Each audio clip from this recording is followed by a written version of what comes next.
tout. C'est même le Japon en couple. L'espace de quelques minutes, sont devenus manger là. On a fait le tour de la ville. Maman, si c'est que ton partenaire met le code dans son téléphone, tu as le droit de savoir le code. Sinon, quand vous êtes ensemble, vous partagez tout ensemble, pourquoi est-ce qu'on n'allait pas partager aussi le téléphone ensemble? Ça n'a pas de sens. Le code de ton téléphone, monsieur doit avoir. Le code de monsieur, tu dois aussi l'avoir. Si quelqu'un de vous déjà cache le code de son téléphone, si quelqu'un cache déjà le code de son téléphone, ça veut dire que la personne n'est pas claire. À 100%, la personne n'est pas claire, peu importe ce que vous allez dire. Je causais de la fête des téléphones comme ça avec ma grand-mère et je lui disais que maman, si moi je me marie, mon mari ne me donne pas son mot de passe, non, je vais divorcer.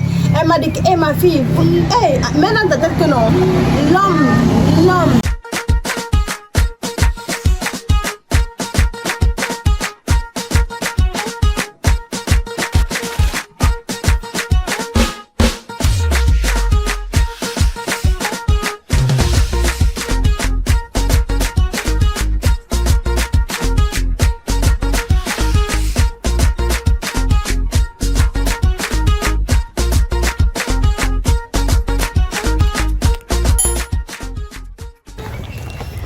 Coucou la famille, on espère que vous allez bien. Moi c'est Madame Lenoir. Et c'est le noir alias mignon garçon, mignon mari de maman. Le noir. Mignon mari de maman Lenoir. Ok la famille, aujourd'hui on vous embarque avec nous dans une petite balade quoi. Aujourd'hui c'est particulièrement dimanche et on a voulu un peu sortir de la maison, faire les 100 pas et pour profiter par là discuter avec vous sur un sujet très très important. Donc on se balade d'abord. On espère que vous allez très très bien hein, la famille, n'est-ce pas? Si tel est le cas, c'est super. Nous aussi ça va par la grâce de Dieu. On se plaint pas. Et déjà la famille, le sujet porte sur les relations, n'est-ce pas? Relations amoureuses, mariage, un peu de tout en fait. En fait tous ceux qui sont en couple, bien évidemment. Donc on va discuter sur un sujet, une thématique très très très importante. Et tu sais de quoi il s'agit non? Pas encore. Tu sais comment? Qu'est-ce que tu m'as dit? C'est pas ça. Vraiment, c'est une surprise que je m'en mets. Ouais, je vais te faire une surprise parce que c'est un sujet un peu quand même délicat là, que beaucoup de couples vraiment ne se sentent pas à l'aise d'en parler et vraiment on a voulu via notre chaîne essayer un peu de d'élucider ou bien d'apporter certains points d'ombre ou bien donner notre avis à ce thème. Pour la famille, il s'agit de quoi? Le sujet va porter sur le téléphone dans le couple.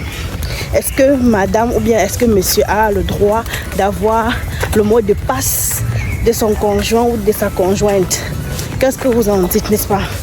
Pour la famille, dans cette vidéo, ce que je veux d'abord que vous compreniez, c'est que nous, on va juste donner notre point de vue en fonction de notre quotidien, en fonction de nos proches, de nos parents, comment on a été éduqués et tout. Et maintenant, à vous de voir si ça vous arrange. Parce que ce que nous on dit ici, ce n'est pas obligé que vous partagez le même point de vue que nous donnons. On essaie juste de donner notre point de vue, n'est-ce pas? Sans toutefois juger les uns et les autres. Pour la famille déjà, on va d'abord se balader comme vous avez vu, la petite elle est devant. Dans la famille on se balade comme ça. C'est un espace vraiment tellement vert et de l'air frais passe. Regarde devant toi, quand tu roules, tu le regardes devant toi, ok? Il y a beaucoup de petits mares d'eau. C'est joli, c'est top.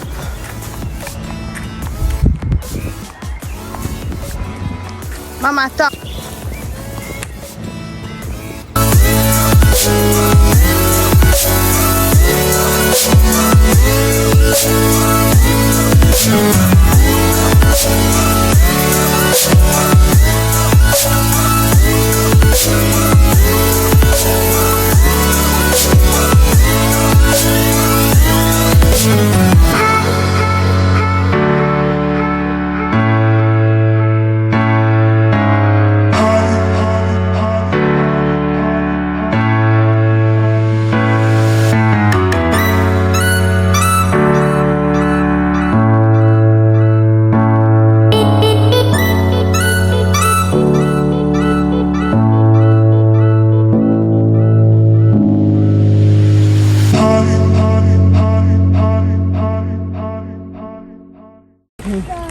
La famille, nous sommes entourés d'une grande verdure. Regardez, depuis on est en train de prendre les allées, on ne se retrouve même pas. On prend la route presque chaque fois, mais il y a tellement de pistes. On découvre des nouvelles pistes, ça nous mène dans les nouveaux quartiers. Et c'est bien de faire les 100 pas. Imagine. Donc la famille, avant d'aborder notre sujet, nous sommes en train de faire le tour d'abord du quartier et tout pour admirer des belles maisons. Question de nous inspirer, qui sait plus tard, n'est-ce pas? Donc du coup, nous sommes en train d'admirer les belles maisons ici là dans le quartier. C'est tellement joli et vraiment, ça nous coupe le souffle. Et la rue ici, j'ai déjà eu à emprunter, c'est tout juste à côté de la maison. J'ai déjà eu à emprunter et j'avais trouvé ça vraiment ouf. C'était comme si tu étais quasiment dans une autre ville, alors que tu es toujours dans le même quartier. Et ils ont décidé aujourd'hui de faire visiter monsieur dans ce quartier. Et lui aussi trouve ça tellement joli. Et tu vois ça comment? Ça t'inspire les maisons. C'est très beau, c'est vraiment très beau. Ouais. C'est top. On s'est arrêté un peu à l'arrêt là pour dégourdir les jambes parce que mes pieds me faisaient mal. On a tellement marché. Ça fait presque 1 heure de temps que nous sommes là. Ouais, 1 heure de temps qu'on marche. Ça m'a fait marcher. Mais ça fait du bien de sortir un peu comme ça, rafraîchir la mémoire, causer avec monsieur, que ce soit de tout. Faire même le japap en couple. L'espace, c'est quelques minutes, nous sommes devenus manger là. On a fait le tour de la ville. Maman, elle aussi armée de sa BMW pied. Maman, zeig dir, wie ich alleine mache. Ok. Pour la famille, excusez, il y a des bruits des voitures qui sont en train de passer là. C'est que, comme on s'est arrêté, on a voulu maintenant débattre par rapport à notre thème que vous savez déjà, qu'il s'agit de le téléphone, l'importance du téléphone dans le couple. Est-ce que ton conjoint, maman, s'il te plaît, est-ce que ton conjoint a le droit de toucher à ton téléphone? N'est-ce pas, monsieur le Noir? Donc ça veut dire qu'est-ce que moi tu as le droit de fouiller dans ton téléphone et est-ce que toi tu as aussi le droit de fouiller dans mon téléphone? Déjà la famille, ce que j'aimerais dire sur ce point, c'est que quand on dit que vous êtes un couple, ça veut dire que vous êtes censé partager tout, n'est-ce pas? Par exemple, quand vous partez à la mairie, quand vous dites oui devant tout le monde, là, ça veut dire que vous acceptez tout. Ça ne sert à rien d'accepter tout là-bas, oui, mais venir maintenant dedans, chacun est dans son truc. C'est pas bien. Raison pour laquelle nous, en fait, pour nous, notre point de vue, c'est que quand vous êtes en couple, vous devez partager tout ensemble. Parle de ton point de vue. Ah bon, hein? Parle de ton point de vue. Comment tu parles bien que pour moi, après ça devient que pour nous. Parle d'abord de ton point de vue. Bon, bref. Pour moi, la famille, le téléphone dans le couple, non. Ça a sa place. Les deux, monsieur a accès à mon téléphone comme moi j'ai accès à son téléphone. Donc déjà, il n'y a pas... Désolé pour les bruits, la famille. Dans le téléphone, n'est-ce pas? Mon conjoint a le droit d'utiliser mon téléphone, de fouiller même. Comme moi, pareil, j'ai le droit de faire pareil dans son téléphone. Et pourquoi? Parce que figurez-vous, il y a peut-être une situation très urgente que monsieur n'est pas à même de répondre à son téléphone et qu'il y a peut-être un code ou bien quelque chose, un message qui peut lui sauver la vie ou bien me sauver la vie que je dois trouver dans son téléphone. Maintenant, je ne connais pas le code et c'est pas bon. Donc, si c'est que ton partenaire met le code dans son téléphone, tu as le droit de savoir le code. Sinon, quand vous êtes ensemble, vous partagez tout ensemble, pourquoi est-ce que vous n'allez pas partager aussi le téléphone ensemble? Ça n'a pas de sens. Le code de ton téléphone, monsieur doit avoir. Le code de monsieur, tu dois aussi l'avoir. Si quelqu'un de vous déjà cache le code de son téléphone, s'il te plaît, si quelqu'un cache déjà le code de son téléphone, ça veut dire que la personne n'est pas claire. À 100%, la personne n'est pas claire. Peu importe ce que vous allez dire, ça c'est mon point de vue. Et j'affirme, je soutiens cette thèse-là. Parce que s'il me reproche de rien, pourquoi est-ce qu'il doit cacher mon téléphone? Si tu caches déjà quand tu restes sur ton téléphone, si tu vas te laver, tu te lèves, tu sautes même que hey, il ne faut pas que madame lise le message qui vient d'arriver là. Ça veut dire que tu te reproches de quelque chose. Donc déjà, pour que votre couple soit toujours solide, ne vous cachez rien. Que ce soit téléphone, que ce soit tout, partagez tout ensemble. Vous allez voir que la paix va régner dans votre foyer. Et quand vous voyez les foyers, les gens qui ne s'entendent pas constamment, la plupart des temps, c'est à cause des choses que l'autre a appris de l'autre parce que l'autre a caché. Et ce n'est pas bien. Ça commence toujours par des petites choses comme ça là. Et après, ça va faire grand. Si déjà, moi, mon partenaire, il me cache son téléphone, et moi, dans ma tête, j'aurais ce truc-là dans la tête que sûrement, il n'est pas clair. Et je vais commencer à me méfier. La confiance ne sera pas là. Une fois que la confiance est perdue, c'est mort. Chacun, c'est comme si vous vivez en location, hein, en colocation, autant pour moi. Bon, Madame Noah, tu as trop parlé. En fait, cette question du mot de passe dans le couple, c'est une question qui ne cesse de revenir et de revenir. Et c'est une question que je suis sûr a déjà engendré beaucoup de problèmes dans des couples.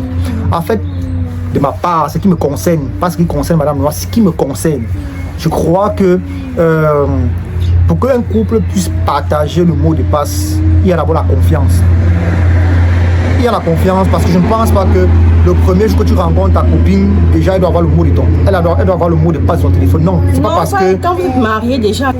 Donc, de mon point de vue, quand un homme vient de rencontrer sa copine, je dirais le premier jour, je ne pense pas que c'est que le fait que l'un des deux ait le mot de passe de l'autre est un impératif. Non, ça dépend. Chacun sait comment il trouve son conjoint. Chacun sait, par exemple, peut-être en quelques, ça peut être même en moins d'un mois, tu peux déjà avoir peut-être un aperçu peut-être de la mentalité de ton conjoint et de ton conjoint. En fonction de ça, déjà, tu peux savoir si tu peux lui laisser le mot de passe de ton téléphone ou bien si elle peut te laisser le mot de passe de son téléphone. Parce que ce mot de passe, ce n'est pas un... Parce que si quelqu'un vient déjà dire que donne-moi le mot de passe de ton téléphone, déjà elle insiste, elle persiste dans l'insistance. Je crois que c'est aussi à revoir. Ce n'est pas une obligation. Qu'est-ce qui te... Parce qu'il y en a qui peuvent dire que donne-moi le mot de passe de ton téléphone. Mais celle-ci... Généralement, on sait que quand elle veut le mot de passe sur son téléphone, c'est juste pour regarder si peut-être il n'y a pas une personne d'autre en dehors d'elle qui partage ta vie. Mais néanmoins, elle ne s'arrête pas là. Elle continue encore, elle fouille encore davantage pour savoir, je ne sais pas, commencer à regarder peut-être les messages de famille, ce que peut-être tu causes avec ta mère, ce que tu causes avec ton père, avec tes frères. Mais là, je pense que c'est un peu débordé, quoi. Donc, du coup, pour que... Moi, je parle de la place de l'homme. Moi, je me mets à la place de l'homme. Donc, si tu veux, tu parles pour la femme.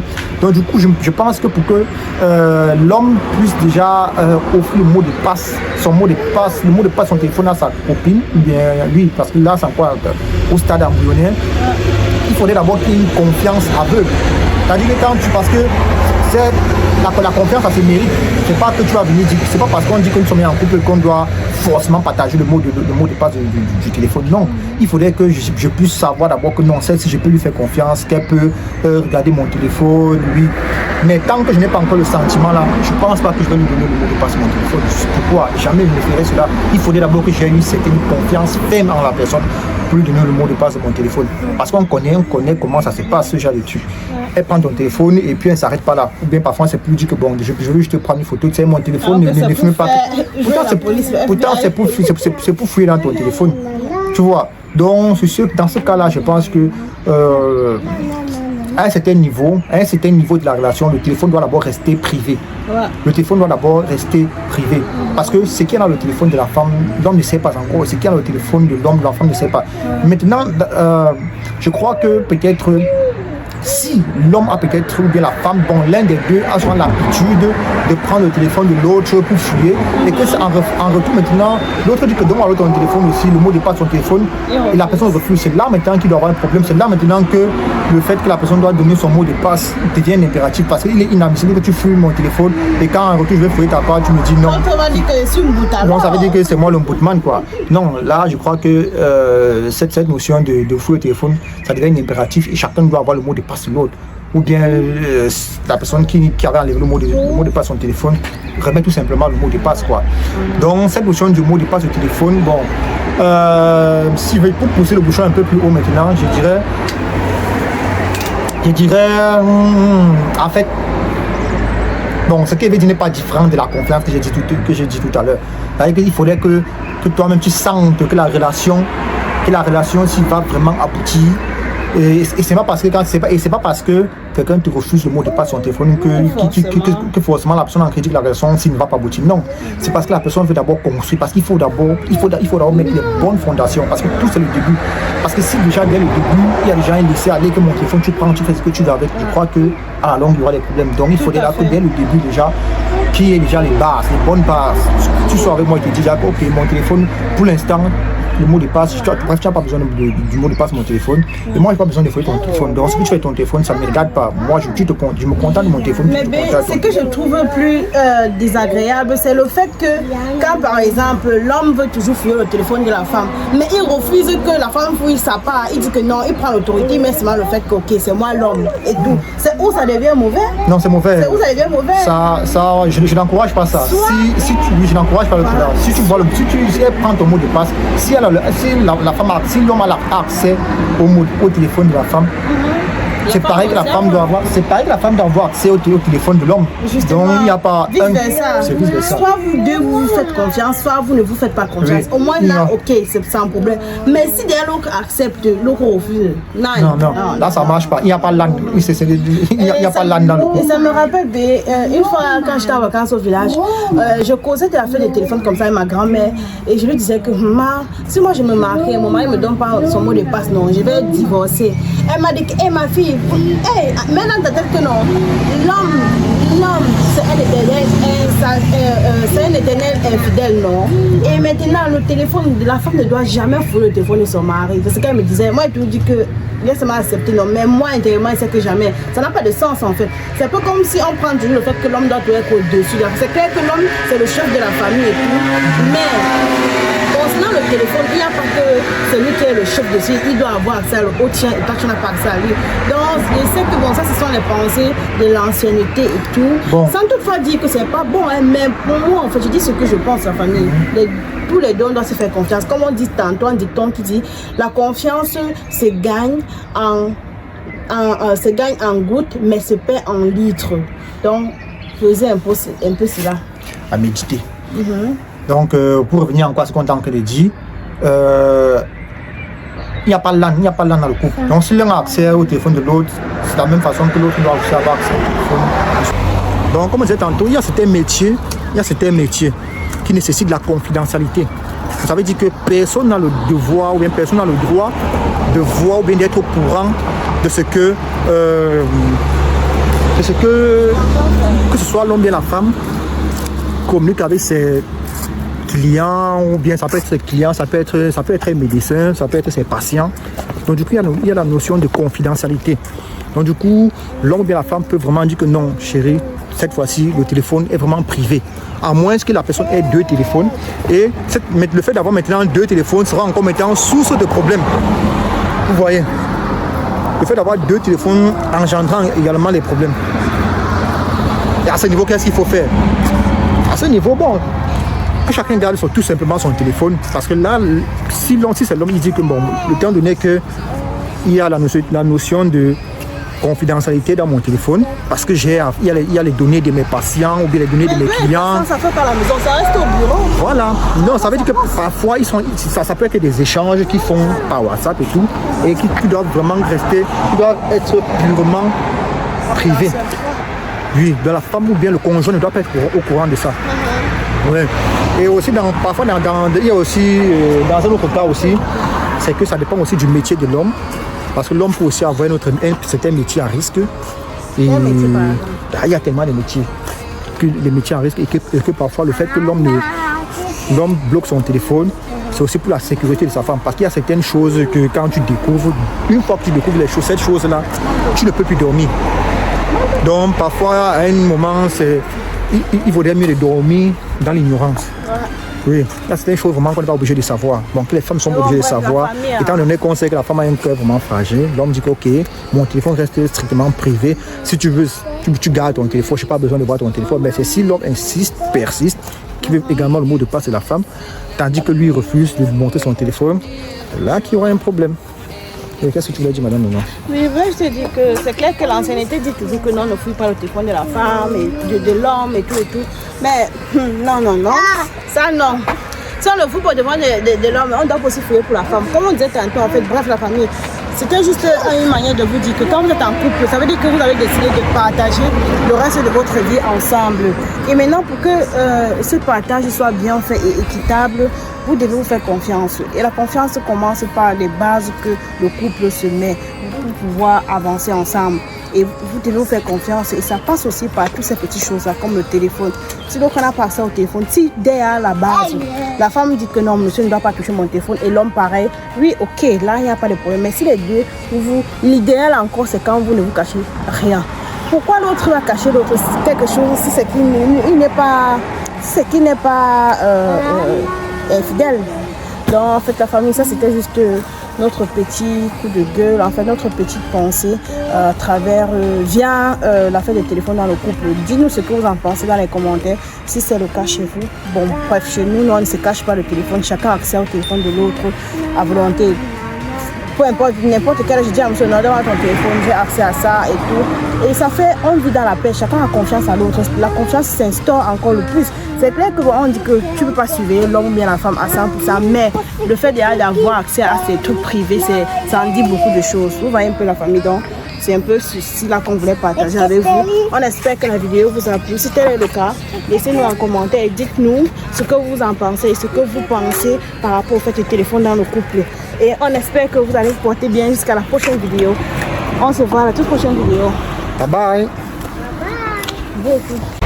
Donc, comme je disais tantôt, il y a certains métiers qui nécessitent de la confidentialité. Ça veut dire que personne n'a le devoir ou bien personne n'a le droit de voir ou bien d'être au courant de ce que ce soit l'homme ou bien la femme communique avec ses clients, ou bien ça peut être ses clients, ça peut être un médecin, ça peut être ses patients. Donc du coup, il y a la notion de confidentialité. Donc du coup, l'homme ou bien la femme peut vraiment dire que non, chérie, cette fois-ci, le téléphone est vraiment privé. À moins que la personne ait deux téléphones. Et le fait d'avoir maintenant deux téléphones sera encore maintenant source de problèmes. Vous voyez, le fait d'avoir deux téléphones engendrant également les problèmes. Et à ce niveau, qu'est-ce qu'il faut faire? À ce niveau, bon, que chacun garde tout simplement son téléphone. Parce que là, si c'est l'homme, il dit que bon, le temps donné qu'il y a la notion de confidentialité dans mon téléphone, parce que il y a les données de mes patients ou bien les données de mes clients. Ça fait pas à la maison, ça reste au bureau. Voilà. Non, ça veut dire que parfois ça peut être des échanges qui font par WhatsApp et tout, et qui doivent vraiment qui doivent être purement privés. Oui, de la femme ou bien le conjoint ne doit pas être au courant de ça. Ouais. Et aussi parfois il y a aussi dans un autre cas aussi, c'est que ça dépend aussi du métier de l'homme. Parce que l'homme peut aussi avoir un métier à risque. Et il y a tellement de métiers. Les métiers à risque et que parfois le fait que l'homme bloque son téléphone, c'est aussi pour la sécurité de sa femme. Parce qu'il y a certaines choses que quand tu découvres, une fois que tu découvres cette chose-là, tu ne peux plus dormir. Donc parfois à un moment, il vaudrait mieux de dormir dans l'ignorance. Oui, là c'est une chose vraiment qu'on n'est pas obligé de savoir. Donc les femmes sont obligées de savoir. Étant donné qu'on sait que la femme a un cœur vraiment fragile, l'homme dit que ok, mon téléphone reste strictement privé. Si tu veux, tu gardes ton téléphone, je n'ai pas besoin de voir ton téléphone. Mais c'est si l'homme persiste, qui veut également le mot de passe de la femme, tandis que lui refuse de montrer son téléphone, c'est là qu'il y aura un problème. Qu'est-ce que tu voulais dire, madame? Oui, je voulais juste dire que c'est clair que l'ancienneté dit toujours que non, ne fouille pas le téléphone de la femme, et de l'homme et tout. Mais non. Ça, non. Si on le fout pas devant de l'homme, on doit aussi fouiller pour la femme. Comme on disait tantôt, en fait, bref, la famille. C'était juste une manière de vous dire que quand vous êtes en couple, ça veut dire que vous avez décidé de partager le reste de votre vie ensemble. Et maintenant, pour que ce partage soit bien fait et équitable, vous devez vous faire confiance. Et la confiance commence par les bases que le couple se met pour pouvoir avancer ensemble. Et vous devez vous faire confiance. Et ça passe aussi par toutes ces petites choses-là, comme le téléphone. Si donc on a passé au téléphone, si derrière la base, la femme dit que non, monsieur ne doit pas toucher mon téléphone, et l'homme pareil, oui, ok, là, il n'y a pas de problème. Mais si les deux, l'idéal encore, c'est quand vous ne vous cachez rien. Pourquoi l'autre va cacher l'autre quelque chose si c'est qu'il n'est pas infidèle? Donc en fait la famille, ça c'était juste notre petit coup de gueule, en fait notre petite pensée à travers via l'affaire des téléphones dans le couple. Dites-nous ce que vous en pensez dans les commentaires, si c'est le cas chez vous. Bon, bref, chez nous, on ne se cache pas le téléphone, chacun a accès au téléphone de l'autre à volonté. peu importe, n'importe quel âge, je dis à monsieur, non, donne-moi ton téléphone, j'ai accès à ça et tout. Et ça fait, on vit dans la paix, chacun a confiance à l'autre. La confiance s'instaure encore le plus. C'est clair que bon, on dit que tu ne peux pas suivre l'homme ou bien la femme à 100%, mais le fait d'avoir accès à ces trucs privés, ça en dit beaucoup de choses. Vous voyez un peu la famille, donc c'est un peu ceci là qu'on voulait partager avec vous. On espère que la vidéo vous a plu. Si tel est le cas, laissez-nous en commentaire et dites-nous ce que vous en pensez et ce que vous pensez par rapport au fait du téléphone dans le couple. Et on espère que vous allez vous porter bien jusqu'à la prochaine vidéo. On se voit à la toute prochaine vidéo. Bye bye.